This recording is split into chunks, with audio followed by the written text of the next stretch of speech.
Hello friends and fellow SAP consultants, welcome back to my channel Learn SAP with Prashant. So in today's session, we are going to learn how to post a stock in SAP S4HANA using standard SAP API. So like in our real-time projects and for testing purposes, we require to post the stocks. So in this example, we'll be using the moment type of 501 goods received without purchase order.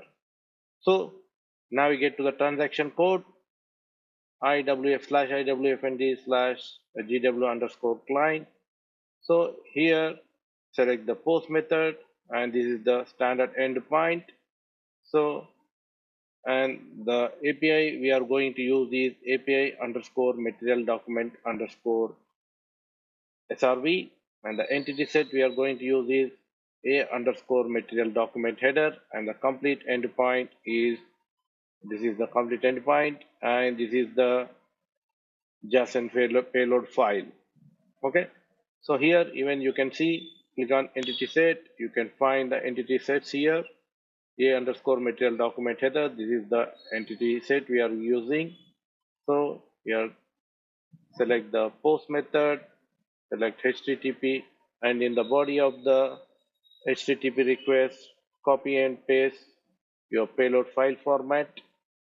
So for this, we are using the goods movement code 05, which is for goods movement other goods receipt, and we are using movement type as 501 goods receipt without PO, and our material is FG01 D11 plant storage location, the movement type. Okay, let me change it to 501. Even we can use 561 also. So I've changed the moment type. So this is the data we need to paste in the HTTP request body. Once done, just execute, and within seconds your material document is created and posted. See here, the material document ending with 623 has been created. So we need to verify. Okay, we can go to the transaction code MB51, or you can go to check the stock. Let's go to MB51 here, which shows all the material documents.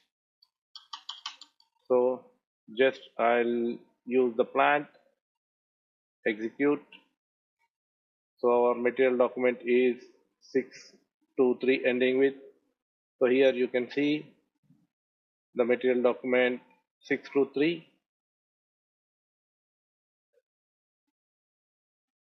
Here you can find the material document here. So double click this one. See the material document 623, which has stock posted 5,000 units. Friends, thank you for watching this video. If you found this video useful, please like, share and subscribe the channel. So in the next sessions, we'll also be learning and seeing how to pick the goods using the standard API, and also how to perform a PGI using the standard APIs, and many more useful upskilling videos. Thank you. Bye bye.